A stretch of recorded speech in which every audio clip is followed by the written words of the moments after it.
మీ ఆవేదన అర్థమవుతా ఉందమ్మా. ఇండ్లు కూలగొడుతున్న పరిస్థితి ఏంటి? అసలు మీరు కబ్జాలో ఉన్నారు అంటున్నారు ఒకవైపు. మేము కబ్జాలలో ఏమండి, మేము సొంతంగా డబ్బు పెట్టి కొన్నది, కబ్జా అనేది లేదు. మా పరిస్థితిని చూస్తే మీరు చెప్పలేరు అన్న. మా రోడ్డు మీద అయిపోయింది మొత్తం, సామాన్లతో సహా బయట ఉన్నాం మేము ఇప్పుడు. మీ పిల్లల్ని తీసుకొని ఎక్కడ ఉండాలి మేము? దానికి ఆయనే చూపించాలి మాకు. ఆయన చూపిస్తారు మాకు ఆధారం. మేము గవర్నమెంట్ అంటారు, మీరు గవర్నమెంట్ నుంచి మాకు ఏమీ రాలేదు మాకు. అన్ని ఆయనే చూపించాలి ఇప్పుడు మాకు. మహిళలను ఇంత చేస్తున్నాం, మహిళలకు గౌరవిస్తుంది మాకు సంబంధించి ఇంతవరకు ఏది చేయలేదు. మాకు సంబంధించి ఇక్కడ ఏరియాకు ఎవరికి ఏమీ చేయలేదు. గవర్నమెంట్ నుంచి ఏది రాలేదు మాకు. రేషన్ కార్డులని, సన్న బియ్యం అని, 500కి సిలిండర్ అని, ఫ్రీ కరెంట్ అని, మహిళలకి ఫ్రీ బస్ అని ఇవన్నీ చేస్తున్నాం అంటున్నారు. ఫ్రీ బస్ ఎందుకన్నా మాకు? ఫ్రీ బస్సు మేము పోయేటోళ్ళమా, చేసేటోళ్ళం. మేము ఇక్కడ పని చేసుకునేటోళ్ళము. పెట్టుకొని అండి, వద్దంటలే నేను ఫ్రీ బస్సు. మాకు ఫ్రీ బస్ అవసరం లేదు ఇప్పుడు. మా ఇల్లు మాకు కావాలి. ఏం చేస్తుంటారు ఇక్కడ అంతా కూడా? అంటే చిన్న ఏదో ఒక ఇళ్ళలో పని చేసుకుని ఇళ్ళలో పని చేసుకుంటున్నామా? ఇళ్ళలో పని చేసుకుంటాం. మా పొట్ట కూతికి మాకు నడవాలే కదా.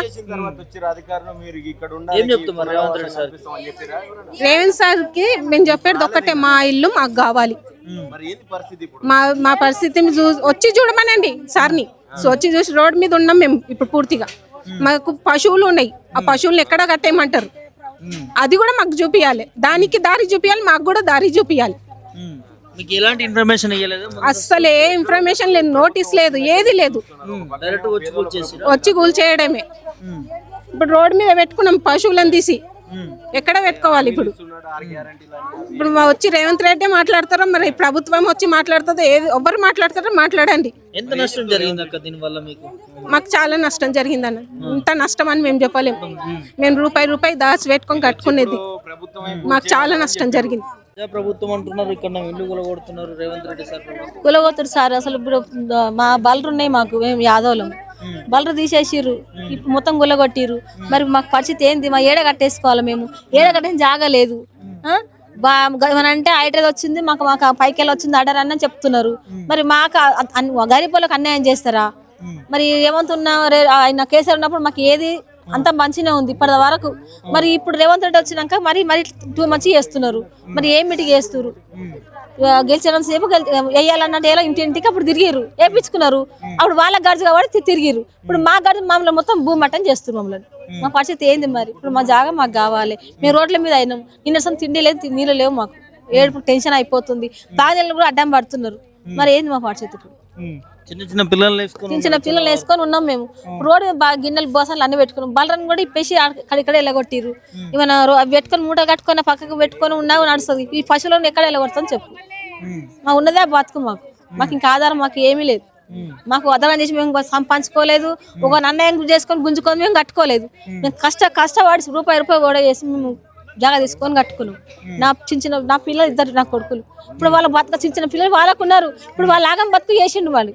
మరి ఏంది మా పరిస్థితి ఏంది? మళ్ళీ మాది కావాలని మేము కొట్లాడుతున్నాం.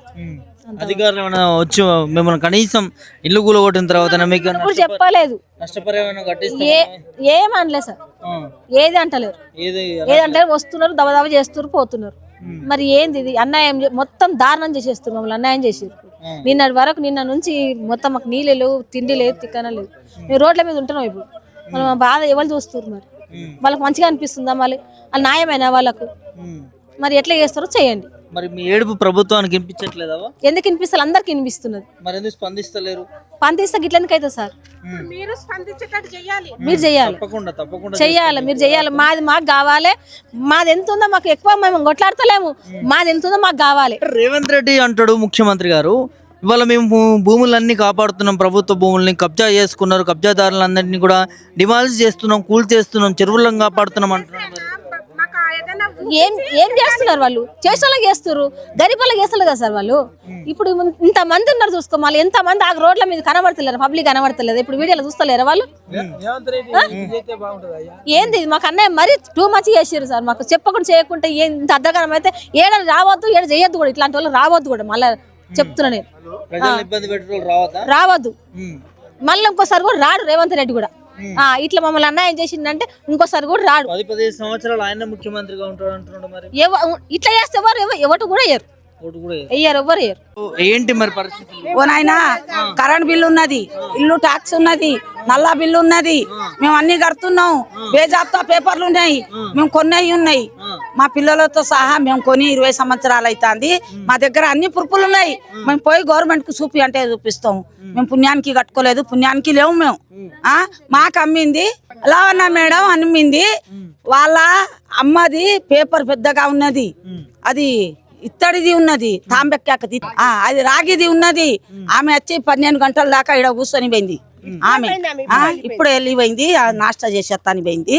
ఆమె దగ్గర మేము తీసుకున్నాము, మేము కట్టుకున్నాము, మేము ఇవన్నీ కడుతున్నాము.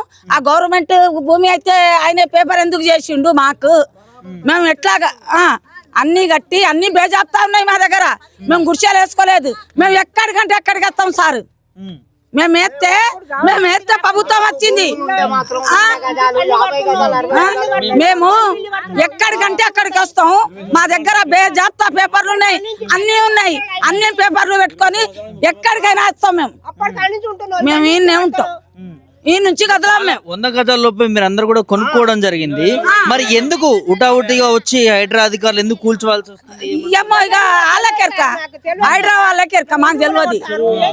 మాకేం తెలియదు, మాకు తెలియకుండా వచ్చిండ్రు. వచ్చి ఇది ఏంది ప్రభుత్వం అని పెద్ద పెద్ద మనుషులకు అందరికి ఇక మేము ఫోన్లు చేసి ప్రభుత్వం అంటారు. మరి గరీబులకు ఇంత అన్యాయం జరుగుతా ఉంది కదా. మరి అదే ఆ పెద్ద లీడర్లు ఓట్లయ్యని మా ఇంట్లో వచ్చినప్పుడు మేము ఓట్లు వేసినాం. మరి మాకు ఇట్లా ఎందుకు చేస్తాను? వాళ్ళే న్యాయం చేయాలి. ఇప్పుడు ఆ పెద్ద మనుషులు, ఆ ప్రభుత్వమే న్యాయం చేయాలి. పేదోళ్ళకి ఆగం చేయవద్దు. పేదోళ్ళు ఏడబోతారు. ఒకడు గుండె వచ్చి దవాఖానలోకి వేసుకొని వెళ్ళి గుండె నొప్పులు వెళ్ళి, అయ్యో నా పిల్లలు నేను ఉంటానని పైసలు పెట్టి కొనుక్కోవాలి, ఎక్కడ పోవాలి అని ఏడా సవాలే మేము అని చచ్చిపోతాం. దవాఖానలో పొట్టి ఉక్కిలు ఇప్పుడు ఇంత కోసపడుతున్నారు. ప్రభుత్వం ఏమో సంబరాలు చేసుకుంటాను, మేమో ఆగం. వాళ్ళు మేము ఎట్లెత్తేనో వాళ్ళు గెలిచిళ్ళు, వాళ్ళు మంచిగా ఉన్నారు. మేము ఇప్పుడు ఈ చెర్లల్లా, పాములల్లా, కుంటాలల్లా తెల్లని దాకా పొద్దున్న దాకా జరాలు వచ్చి మన్ను వచ్చి ఆగం దవాఖానలో పొట్టి తిరుగుతాను. ఇక మాకెవరు చేయాలి? ఇట్లా మాకెవరు చేయాలి? గొప్ప గొప్ప మాటలు మాట్లాడుతూ కనీసం ఉన్న గుడిసె కూడా కొడితే మీరు 4 అంతరాల బిల్డింగ్లు కట్టుకొని మీరు ఉంటారు. మాకు 50-100 గజాల భూమి వద్దా? మాకు 100 గజాల భూమి.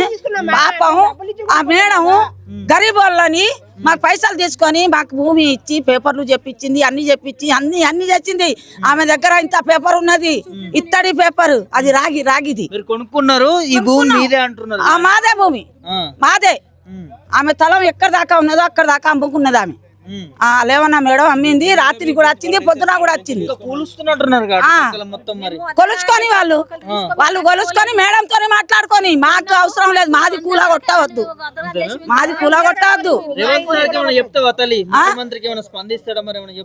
మరి చెప్పామా మేము?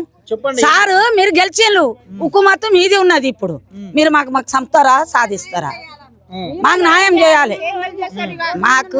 చేయాలి. ఎందుకంటే పేదోళ్ళు ఉన్నాం. మేము ఓటేస్తే కదా మీరు ప్రభుత్వం మీరు గెలిచింది. మేము ఎవరికి వేయాలి అన్నది వేసినాం, మీకు గెలిపించినాం. మీరు మాకు ఇప్పుడు అన్నం పెట్టాలి. మేము మీ దగ్గర కష్టం చేసినాం, మీరు మాకు అన్నం పెట్టాలి. మాకు ఇల్లు ఇవ్వాలి, మాకు అన్నం ఇవ్వాలి. ఆగం మాకు చెప్తే మేము ఎటు పోవాలి? प्रॉब्लम सबको मालूम है। उसूल से चले, तोड़ने से पहले नोटिस दिए, भाई आपको नोटिस पहुंची या नहीं पहुंची बोले तो फिर एक नोटिस दे के कहीं दूसरी जगह बता के तोड़ दे सकते। आखिर जाएंगे कहाँ? कई के लिए तुम खल्क की खिदमत के लिए है ना, गरीबों की खिदमत के लिए है ना। हाँ, और वोटिंग के वास्ते पेट में मुंडी डालते, पैराम पड़ते, आने के बाद ये आवाम को तकलीफ देते। हाँ, ये दुनिया है।